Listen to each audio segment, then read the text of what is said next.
साये की दुनिया में तुम्हारा स्वागत है, जहां अंधेरा सिर्फ अंधेरा नहीं बल्कि एक छुपा हुआ डर है, जहां हर परछाई के पीछे छुपा हो सकता है एक अनदेखा भूत, जहां कहानियां सिर्फ कहानियां नहीं बल्कि किसी की सच्चाई हो सकती है। तो अगर तुम हिम्मत रखते हो तो आओ परछाइयों के बीच छुपे भयानक राज जान लें। कुछ समय पहले की बात है। राजीव नाम का एक युवक पटना में एक बिजनेसमैन था। उसका काम अच्छा चल रहा था, लेकिन उतना सफल नहीं था जितना वह चाहता था।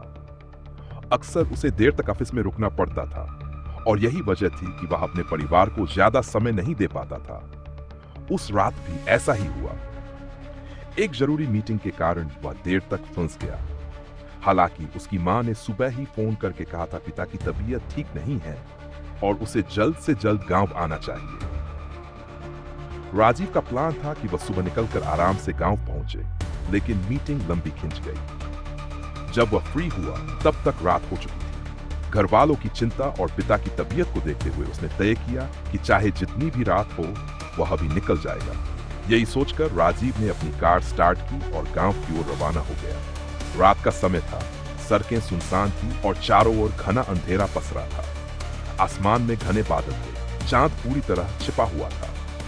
जंगल के बीच से गुजरते हुए सड़क के दोनों ओर ऊंचे ऊंचे पेड़ अंधेरे में किसी दैत्य की तरह लग रहे थे। राजीव इस रास्ते से पहले भी कई बार आ चुका था, लेकिन आज अजीब सा माहौल था।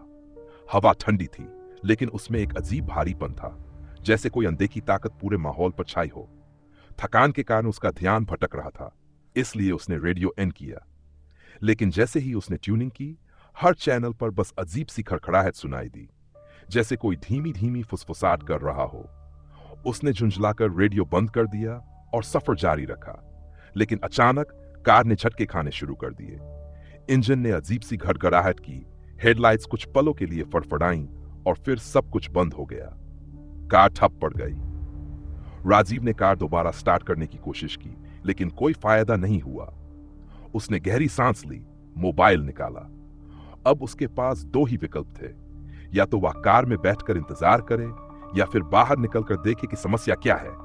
उसने टॉर्च उठाई और बाहर कदम रखा। जंगल में एक अजीब तरह की खामोशी थी, न कोई हवा, न किसी जानवर की आवाज, सिर्फ गहरा अजीब सा सन्नाटा।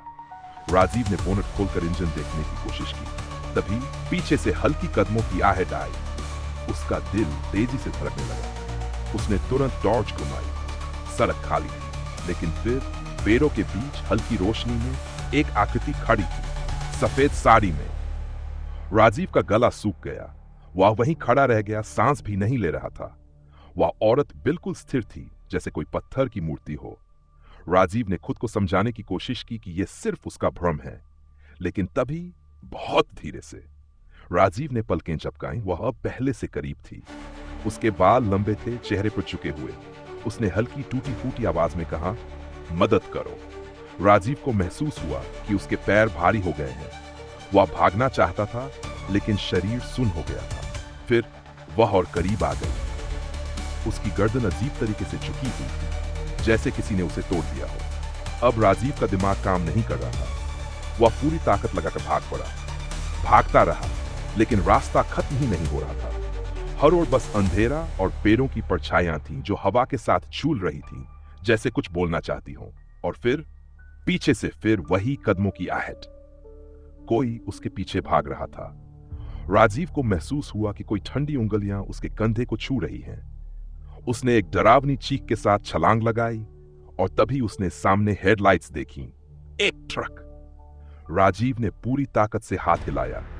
ट्रक तेजी से रुका और एक बुजुर्ग ड्राइवर उतरा। क्या हुआ बेटा, तू ठीक तो है? राजीव कुछ नहीं बोल पाया, बस कांपते हुए पीछे देखा। कुछ भी नहीं था। ड्राइवर ने उसे ट्रक में बिठाया और गांव की ओर चल पड़ा। ट्रक की गर्म रोशनी और इंजन की घरघराहट में राजीव को थोड़ी राहत महसूस हुई। कुछ मिनटों बाद ड्राइवर ने धीरे से पूछा, तूने कुछ देखा क्या?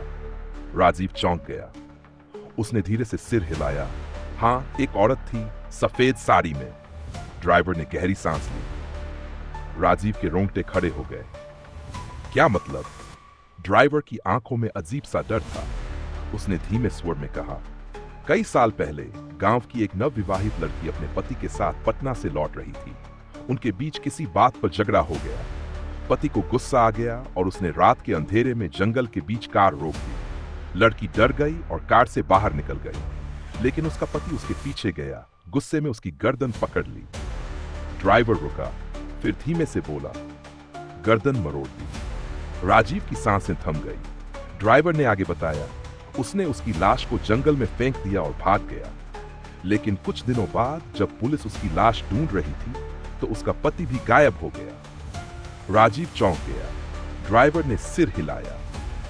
कुछ लोगों ने बताया कि उन्होंने उसे जंगल में चीखते हुए देखा था।